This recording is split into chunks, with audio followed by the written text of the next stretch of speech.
Join Sid for this edition of It's Supernatural.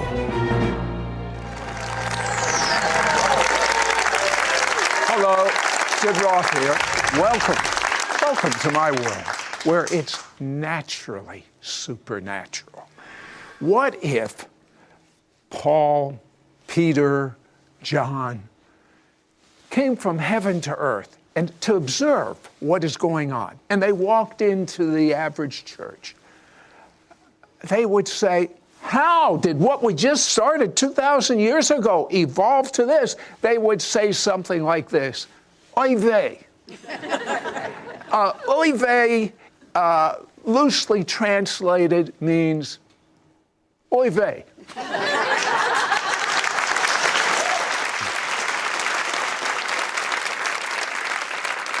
I have Dr. Robert Heidler here. He's a graduate of Dallas Theological Seminary. He was a fighting Fundy. You actually hated people speaking in tongues, am I right? Oh, absolutely. So what did God do for you and your wife? He got tired of us doing that, and literally overnight, he baptized us in the Holy Spirit. We spoke in tongues. We didn't even know what was going on. We just knew God had invaded our house. Okay, I'm going to take you in a time machine. Okay. I want to take you back to the very first church. It was very, very different than what we have today. What we have today, a church service, is someone standing on a platform and the members looking at the back of someone's head and then going home to a chicken dinner or something. But what was the early church really like? Okay, well, Sid, picture it this way. You have just parked your DeLorean time machine on the streets of ancient Rome. You get out and you walk down the street to where the church is meeting. It's a home. You knock on the door. The host welcomes you and brings you inside. And in the large courtyard in the center of the house, there's a party going on. There's flutes and lyres and tambourines, and people are singing and dancing and clapping their hands. And you look around and you think, am I in the right place? So you know what I'm hearing? You don't have to go to church. You want to go to church. That's the way it was. Go on. Okay, so you say, am I in the right place? This seems like it's a party. And then things quiet down, and they bring out food. And you have a meal right there in church. As the meal begins, the lady of the house will light 2 candles to welcome the presence of God. Then a man stands, and he says a blessing over some bread and over a cup of wine, and they pass it around. That's the Lord's Supper in its original context. Then there's someone gives a word of knowledge for healing, and a man said, oh, that's me. And people gather around, lay hands on him. He's instantly healed.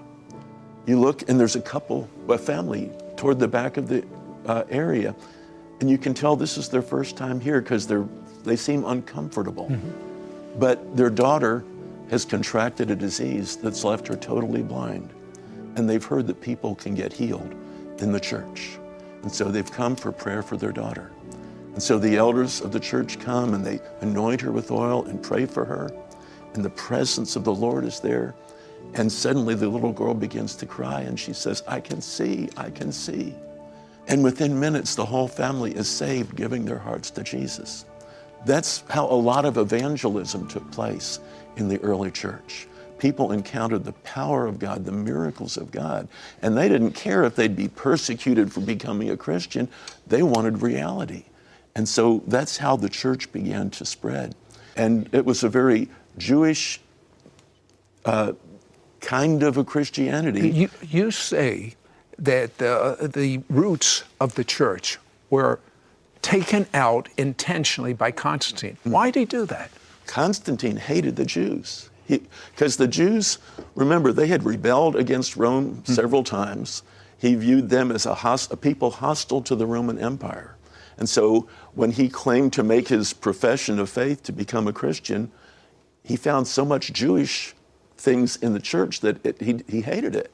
And so he called a council called the Council of Nicaea. And one of the things he did in that council was to outlaw everything Jewish in Christianity. He said, you may not celebrate Passover anymore. You may not celebrate Shabbat anymore.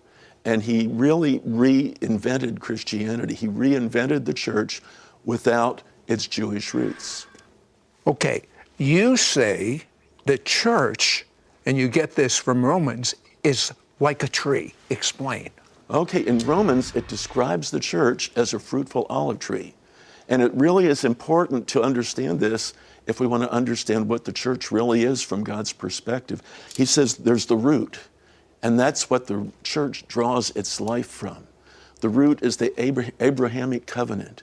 It's 2,000 years of revelation that God gave to the Jewish people that were the rich sap that fed the church. Then there are the branches. The natural branches of the tree are New Testament Messianic Judaism. They were Jews who knew the Messiah, but drew on their rich heritage and all that God had poured into Israel. But then there's another set of branches, and those are broken off branches. And that is Rabbinic Judaism. It is Jews who have rejected the Messiah and been cut off. Now the whole tree is theirs. It all belongs to them. And God says someday they will be returned and regrafted into the tree. But right now, as those were broken off, God took branches from a wild olive tree, which is Gentiles, and engrafted them into the root so Gentiles could experience the blessings of God's covenant with Abraham. In this restoration of the biblical roots of the church, there's two extremes to avoid. Explain. Well, Sid, there are two extremes because there are some people and they hear talk about Jewish roots and they react against it. They think, oh, that's Old Testament. It's somehow being disloyal to Jesus, that you're rejecting Jesus. And they forget the fact that Jesus was Jewish. The apostles were Jewish. Paul said those things written in the Old Testament are there for our benefit. The other extreme, though, are those that get into studying Jewish roots and they get very excited because there's a lot of revelation they have not heard there before. And they dive into that to the point where they reject the new covenant. And they end up in legalism, and they end up really being modern-day Pharisees, where they hold to the forms of what the Bible describes, but they've really lost the spirit of it. And God does not want us to do either one of those. He wants us to have the truth of God's revelation, but also under the grace and the freedom of the new covenant. And that's when the power of God is really released. But what areas of blessings do you see we have by observing these feasts in a new covenant style? Well, Sid, you get blessed in every area of life. There's blessing for your family. There's blessing for your health. There's blessing in your relationships. There's blessing in your finances. Most of all, there's blessing in your relationship with God because you come to meet Him in a whole new way when you meet with Him at His appointed times. And I'll tell you what, the way Robert explained the first church, maybe that's what Jesus meant when he says the first will be last. Maybe there's a restoration of everything. But there is such a freedom in these feasts. I have my staff that have been believers their whole life, and they say, I've never heard these things before. Robert, when we come back, I want you to teach in a new covenant, freedom fashion, each of the feasts. Be right back. We'll be right back to It's Supernatural.